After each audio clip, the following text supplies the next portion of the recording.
Hello students, good message to all you. Today we study about family Liliaceae.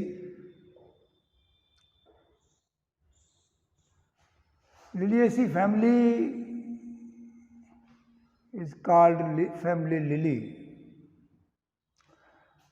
आप सब जानते हैं, मैंने आपको पहले दो फैमिली पढ़ा चुका हूँ। एक फैमिली फावेसी और दूसरी सोलेनेसी। अब आपके सिलेबस में केवल तीन ही फैमिली हैं। जो ये फैमिली है ये लास्ट है लिलिएसी। तो लिलिएसी फैमिली के बारे में आप पढ़ेंगे, स्टडी करेंगे। और एक बात बता चुका था पहले कि जब तक इससे पहली वीडियो में बताया था आपको टेक्निकल वर्ड याद नहीं होंगे, आप शायद फैमिली को ना समझ पाएँ। तो टेक्निकल वर्ड का याद होना बहुत ज़रूरी है। इसलिए आप टेक्निकल वर्ड को याद करने के लिए जो पहले मैंने आपको टैक्सोनॉमी पढ़ाई है, यानी कि root, stem, leaf, inflorescence, flower, वो उसकी जितनी टैक्सोनॉमी आई है वो आपको ध्यान होनी चाहिए उतने वीडियो का, तभी ये समझ में आती है। क्योंकि इसमें केवल डिटेल नहीं होता है, उनका सांकेतिक वर्णन होता है। तो इसलिए आपको पता होना चाहिए कि इसका सांकेतिक वर्णन क्या है। तो अब चलते हैं, चलिए। फैमिली लिलिएसी, इस फैमिली को लिली फैमिली भी कहते हैं।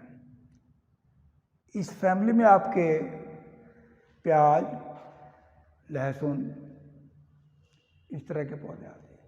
मोनोकॉट प्लांट इसमें है। इस फैमिली में ज़्यादातर प्लांट क्या होते हैं, मोनोकॉट होते हैं। ये फैमिली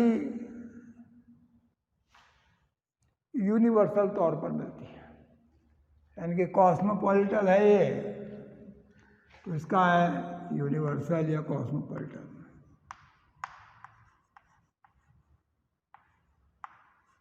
प्लांट इसके यूनिवर्सल है, पूरे संसार में इसके प्लांट मिलते हैं। अब बात आती है कि प्लांट होते कैसे हैं। इसके प्लांट अधिकांशतः बाइएनियल यानी कि द्विवर्षीय पौधे होते हैं। इसमें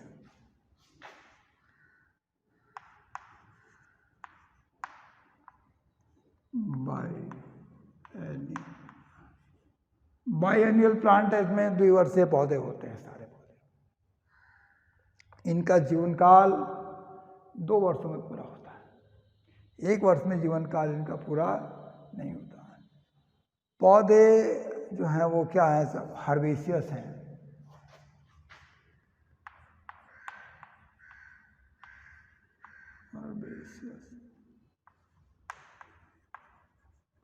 सभी प्लांट ज़्यादातर हर्बेशियस होते हैं। अब आगे बात आती है इसकी रूट से लेते हैं फैमिली को, लेते हैं रूट्स। इसकी रूट्स कैसी होती हैं। इस फैमिली में एडवेंटिशियस रूट पाए जाएंगे। पहली फैमिली में देखा था वो टेप रूट थी, इसमें रूट्स एडवेंटिशियस होती हैं। एडवेंटिशियस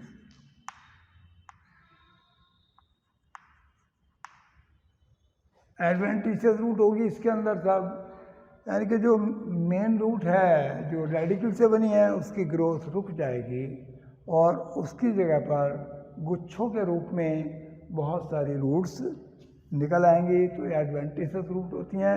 आपने जैसे देखा होगा प्याज में नीचे जड़ों का गुच्छा सा होता है, तो ये एडवेंटिशियस रूट होंगी। तो इसमें रूट हो गया, इनमें मॉडिफिकेशन नहीं है। जैसे पहले रूट्स में मॉडिफिकेशन भी किसी किसी में होता है, इसमें मॉडिफिकेशन नहीं है। दूसरा आता है इसका स्टेम।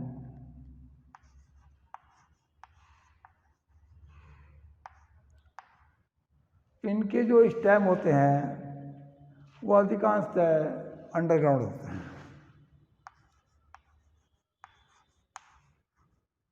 अंडरग्राउंड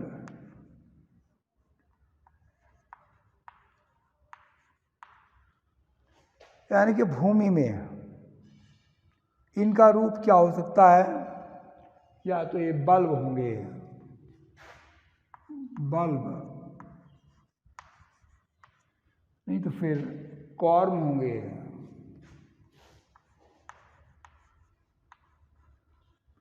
बल्ब या कॉर्म रूप में इसके स्टेम मिलते हैं। यानी कि बल्ब में क्या होगा, बहुत छोटा सा डिस्क टाइप तना होगा। कॉर्म बड़ा होता है, ये सीधा खड़ा होता है ज़मीन में, तो एक कॉर्म हो जाता है। स्टेम के बाद अब हम लेते हैं इसके बाद इसकी लीफ। लीफ जो होती है इसमें सिंपल होती हैं।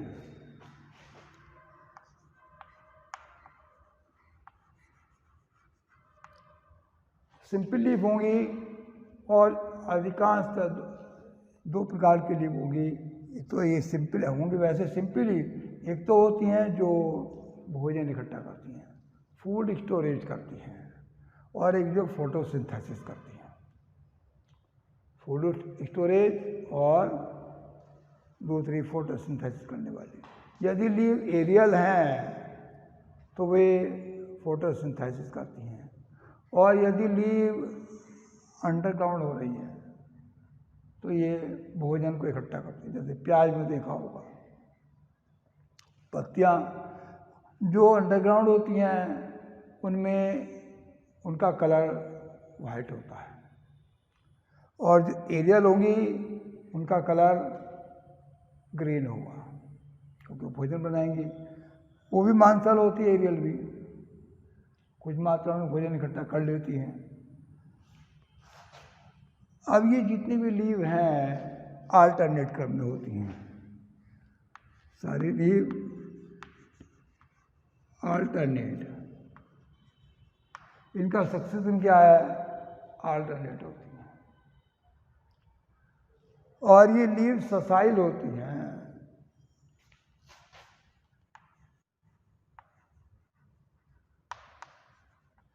ससाइल मीन्स इनके अंदर पीटियोल नहीं होता, सीधे सीधे ये स्टेम से जुड़ी रहती है। बेस का इनमें कोई नाम नहीं, इनमें पीटियोल होता है नहीं, इसलिए क्या है, ये लीव सारी लीव ससाइल होती है। और ये लगती जो है, इनके लगने का क्रम जो होता है वो आल्टरनेट, ये पहली आज का लगने का क्रम आल्टरनेट हो गया, ससाइल होगी, और फ्लैशी होती है। फ्लैश यानी कि कुछ मांसल होती है, तो ये आ जाती। और इसमें जो लीव्स का वेनेशन है वो होता है पैरेलल।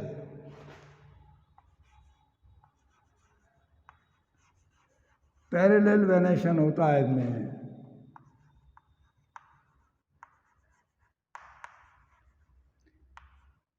पैरेलल वेनेशन इसका अर्थ हुआ कि जो इसकी सिराएं होती हैं वो सब मिड रिब के समानांतर होती हैं। सारी सिराएं क्या होंगी, समानांतर समानांतर, उनमें कोई किसी प्रकार का जाल जैसी रचना नहीं बनेगी। तो इस तरह से आपका ये क्या हो जाता है, लीफ हो जाती है। यदि हम इन्फ्लोरेसेंस को देखते हैं,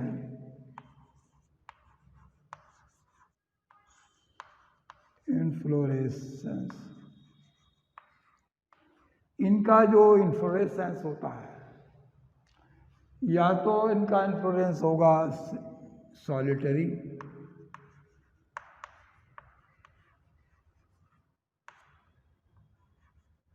या फिर साइमोस,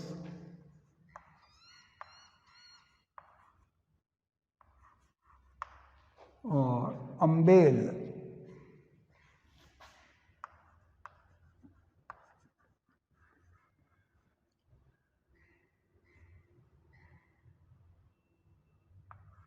अम्बेल ये टाइप होता है, ये इन्फ्लोरेसेंस है इसके अंदर। और इसके ये इन्फ्लोरेसेंस आ गया आपके पास। अब इसके बाद हम फ्लावर को लेते हैं। फ्लावर कैसा होता है,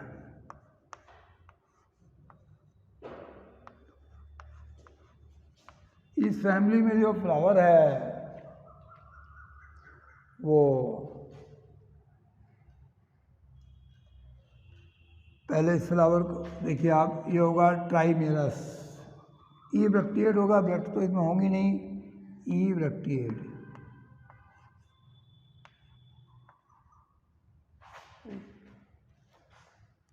जरा इसमें जगह कम बची है थोड़ी सी, मैं इसको रुक जाओ बंद कर। देखिए आगे आता है इसका फ्लावर, तो फ्लावर होता है इसका ब्रैक्टिएट, ब्रैक्ट होते हैं ब्रैक्टिएट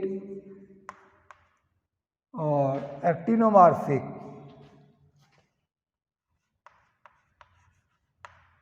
एक्टिनोमॉर्फिक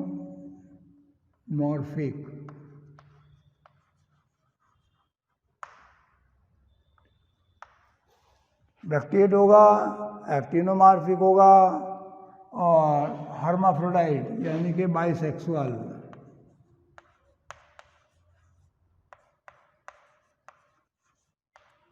बाइसेक्सुअल होगा, ट्राइमेर होगा, उसमें था पेंटामेरस, इसमें होता है ट्राइमेरस,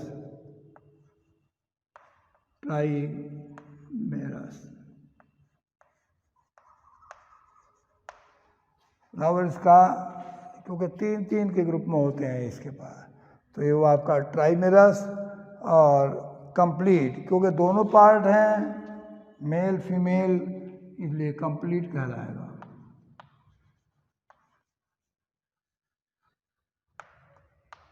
फ्लावर कंप्लीट होगा, हाइपोगाइनस होगा,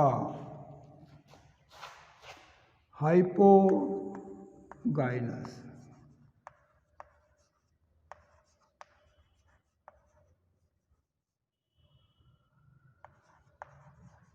हाइपोगाइनस, तो इस तरह से आपका ये फ्लावर का आता है। फ्लावर के अब आगे देखेंगे आप फ्लावर के पार्ट।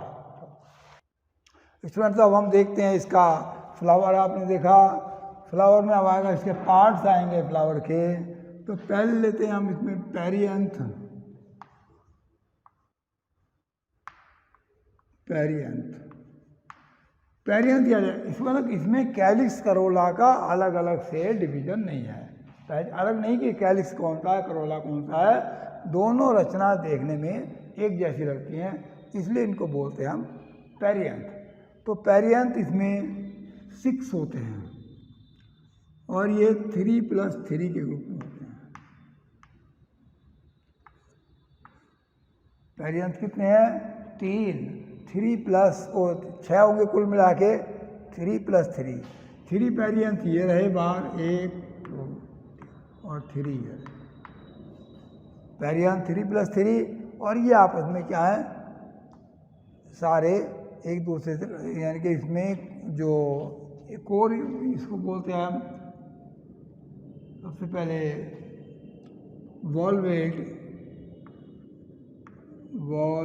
एस्टिवेशन,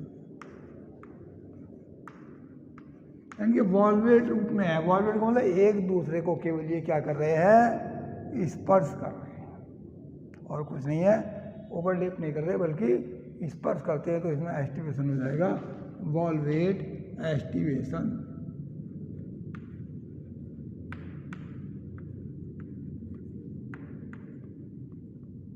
तो वो आ गया तीन एक साथ और ये सब आपस में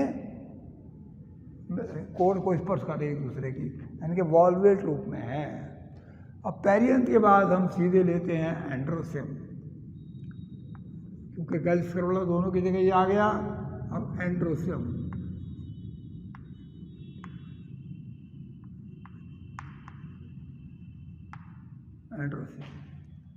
इसमें जो एंड्रोसियम होते हैं वो भी 3 होते हैं, और एंड्रोसियम भी 6 होंगे, 3 एक के साथ, 3 एक के साथ, तो एंड्रोसियम 3+3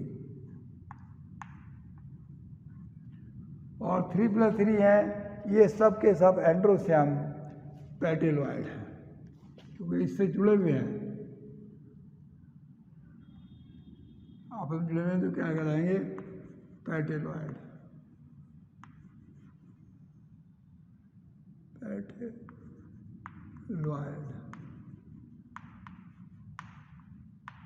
पेटेलॉइड कहलाते हैं। यहीं पर एक बात, ये जितने भी पार्ट हैं, ये बाहर के जो पेरियंथ हैं, ये सारे पेरियंथ एक नली के रूप में, नली से जुड़े होते हैं, नीचे से एक ट्यूब जैसी होती है, उससे जुड़े हुए होते हैं पेरियंथ पूरे। एंडोसियम में अब ज़्यादा नहीं, केवल 3 एंडोसियम है, 6 एंडोसियम है, 3 एक साथ, 3 एक साथ, सारे के सारे इनसे पेरियंथ से जुड़े हुए होते हैं। अब आता है गाइनोशियम।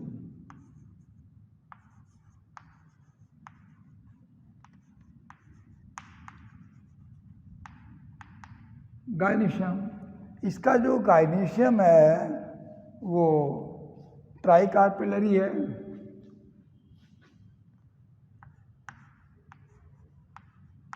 ट्राइकार्पिलरी,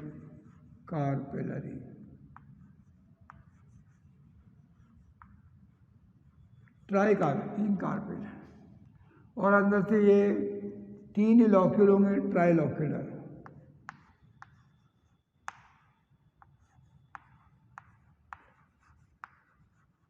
try कार्पिलरी, try लॉकुलर।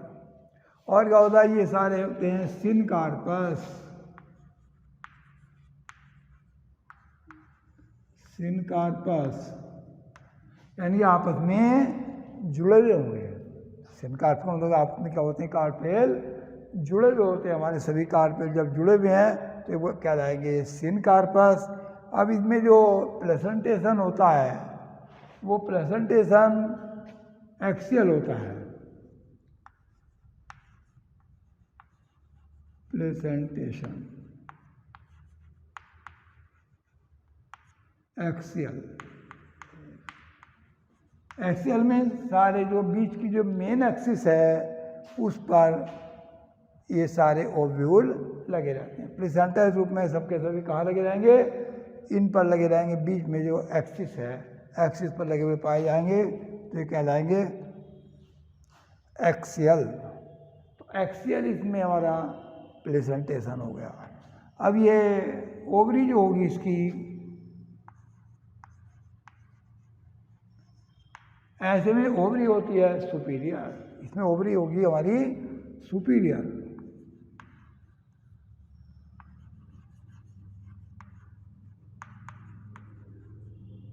देखिए, जब भी फ्लावर, कोई भी पुष्प है, यदि वो हाइपोगाइनस है तो पहले उसमें हाइपोगाइनस आ चुका, तो हाइपोगाइनस में ओवरी सुपीरियर ही होती है। तो पहचाने, यदि हाइपोगाइनस लिखा है तो ओवरी क्या होगी, सुपीरियर ही होगी।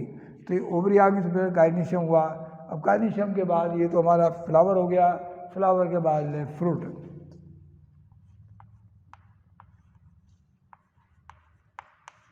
फ्रूट जो इसके होते हैं, या तो कैप्सूल होगा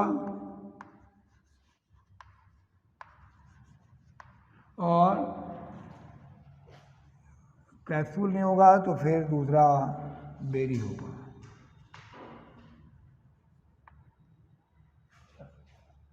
ये इसका फ्रूटा सीड। यदि फैमिली के सीड देखते हैं तो सारे सीड इसके वो होते हैं नॉन, ये एंडोस्पर्मिक सीड होते हैं। एंडोस्पर्मिक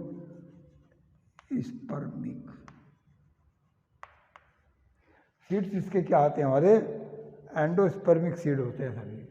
एंडोस्पर्मिक सीड का मतलब है कि जो सीड्स हैं उनका जो भोजन इकट्ठा है वो इसके अंदर है, एंडोस्पर्म के अंदर है। कोटाइलेडन हो एक ही होता है लेकिन उसमें भोजन नहीं होता, एंडोस्पर्मिक है। तो ये आपका पूरा आ गया। अब इसमें आता है इसका एग्जाम्पल या इसका इकोनॉमिक इम्पोर्टेंस। इस फैमिली के जो प्लांट हैं वो ज़्यादातर कुछ तो सजावटी हैं, सजावटी में आपका इनका ऑर्नामेंटल ट्यूलिप आ जाएगा। ट्यूलिप जो प्लांट होता है वो सजावटी होता है।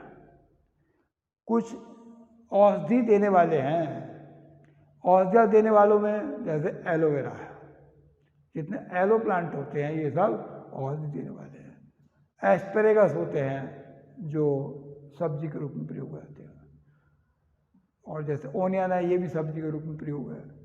कुछ प्लांट इसके ये कॉलचिसिन मिलती है कुछ प्लांट से, तो इस प्रकार के इसका आर्थिक महत्व भी काफ़ी है।